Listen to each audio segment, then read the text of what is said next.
రైతాంగానికి సంబంధించినటువంటి రైతు భరోసా కార్యక్రమాన్ని అమలు చేసి రాష్ట్రంలో ఉన్నటువంటి 70 లక్షల మంది రైతులకు మరి రైతు భరోసా కార్యక్రమాన్ని అందించేటువంటి గొప్ప కార్యక్రమాన్ని మరి వాళ్ళ పూర్తి చేసినందుకు మా శాసనసభ్యులం అందరం ప్రజల తరఫున మీ అందరికీ ధన్యవాదాలు తెలియజేస్తున్నాం అధ్యక్ష. అధ్యక్ష, ఇవాళ రైతులకు ఇవాళ 2 లక్షల వరకు రుణమాఫీ చేసినటువంటి ఘనత ఆనాడు కాంగ్రెస్ పార్టీ ప్రభుత్వం ఆనాడు చేసిన ఈనాడు చేసిన ఏకకాలంలో 2 లక్షల రుణమాఫీ చేసినటువంటి ఏకైక ప్రభుత్వం ఈనాటి కాంగ్రెస్ పార్టీ ప్రభుత్వం, రేవంత్ రెడ్డి గారి నాయకత్వంలో ప్రభుత్వం అధ్యక్ష.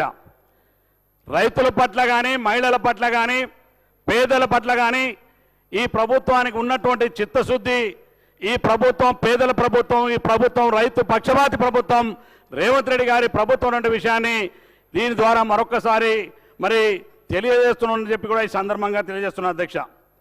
అధ్యక్ష, ఇవాళ మనం ఎవరు కూడా ఊహించని విధంగా అధ్యక్ష రైతులకు సంబంధించి పండించినటువంటి పంటకు గిట్టుబాటు ధరతో పాటుగా ఇవాళ రైతాంగానికి గిట్టుబాటు ధర ఇస్తున్నాం.